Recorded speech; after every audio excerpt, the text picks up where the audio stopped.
Hello, നമുക്കൊരു അട ഉണ്ടാക്കാം. ഇലയില്ലാതെ ഒരു ഇലയുടെ ഉണ്ടാക്കാവേ. അപ്പോൾ ആദ്യം അരിപ്പൊടിയാണ്.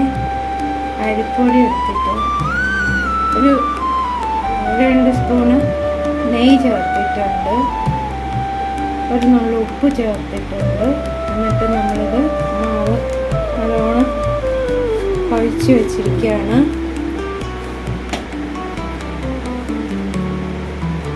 പിന്നെ നമ്മൾക്ക് വേണ്ടത് ഇതിപ്പോൾ ഒരു തേങ്ങയുടെ 3/4 ഭാഗം ഉണ്ടാവും. അത് ചെറിയ എടുത്തതാണ്. പിന്നെ ഇതിലേക്ക് 2 ഏലക്ക പൊടിച്ച് ചേർത്തിട്ടുണ്ട്, ശർക്കരയും ചേർത്തിട്ടുണ്ട്. ഈ കൂട്ടിൽ നമ്മൾക്ക് പഴം ഉണ്ടെങ്കിൽ പഴം ഉടച്ച് ചേർക്കാം.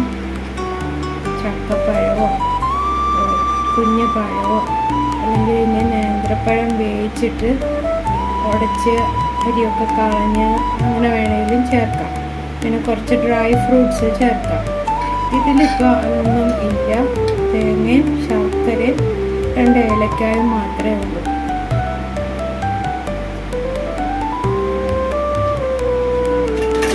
ഒരു ഉരുള അരിപ്പൊടി എടുത്തു, കുഴച്ച് വെച്ച മാവ് എടുത്തു. എന്നിട്ട് നമ്മളിത് ഈ ഒരു റൗണ്ടിൽ കട്ട് ചെയ്തൊരു പേപ്പറിൽ നെയ്യ് പരത്തിയിട്ട് അതിലേക്ക് ഇങ്ങനെ നമ്മൾക്ക് കയ്യിൽ പരത്തുകയും ചെയ്യാം. അപ്പോൾ ഞാനിങ്ങനെ വെറുതെ ഈ പേപ്പറിൽ ഇങ്ങനെ പരത്തിയേ ഉള്ളൂ.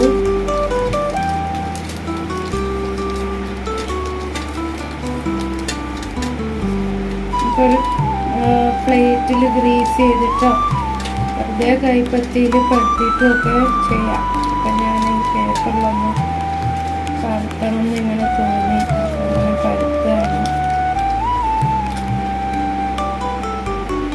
അല്പം നെയ്യും കൂടി, നെയ്യ് വേണ്ടെങ്കിൽ വെളിച്ചെണ്ണ ഉപയോഗിച്ചാലും ഏത് നമുക്ക് ഇഷ്ടം വെളിച്ചെണ്ണ ആയിരിക്കുമല്ലോ, അപ്പോൾ വെളിച്ചെണ്ണ ഉപയോഗിച്ചാലും മതി.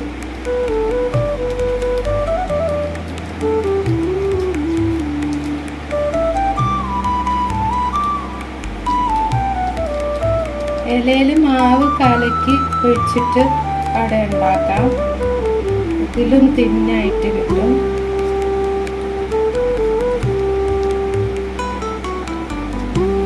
ഫ്ലാറ്റിലൊക്കെ താമസിക്കുന്നവർക്ക് പെട്ടെന്ന് ഓടിപ്പോയി ഇല കിട്ടിക്കോണമെന്നില്ലല്ലോ. അപ്പോൾ കിട്ടും, ആമസോണിലും ബ്ലിങ്കിറ്റിലും ഒക്കെ കിട്ടുന്നുണ്ടാവും. ഇപ്പോൾ പെട്ടെന്ന് നമ്മൾക്ക് ഈ മാവ് നൂൽപുട്ടിനോ ഇടിയപ്പത്തിനോ ഒക്കെ എടുത്തിട്ട് മാവുണ്ടെന്നുണ്ടെങ്കിൽ അന്നേരം തന്നെ നമ്മൾക്ക് ഈ അവിടെ ഉണ്ടാക്കി വെക്കാം എന്ന് തോന്നിയാൽ നമുക്ക് ഉണ്ടാക്കണ്ടേ. ഇതിങ്ങനെ സ്പ്രെഡ് ചെയ്ത് നല്ലോണം പരത്തി വെച്ചു. ഇനി നമ്മൾക്ക് ഈ കൂട്ട് ശർക്കരയും തേങ്ങയൊക്കെ കൂടി കൂട്ടിയില്ലേ, ഈ ഒരു ശർക്കരയും തേങ്ങയും ഒക്കെ കൂട്ടിയിട്ട് ഇതിൽ നമ്മളൊരു സ്പൂൺ ഇതിലേക്ക് ഇങ്ങനെ നിരത്തി വെക്കുകയാണ്.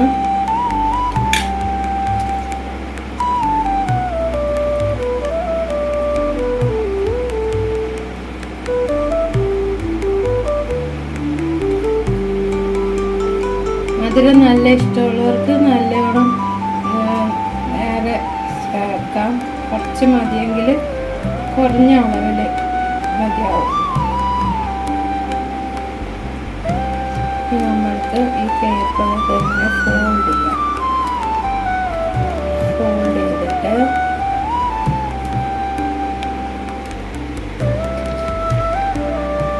നമുക്കിതങ്ങനെ വിടിവെച്ച്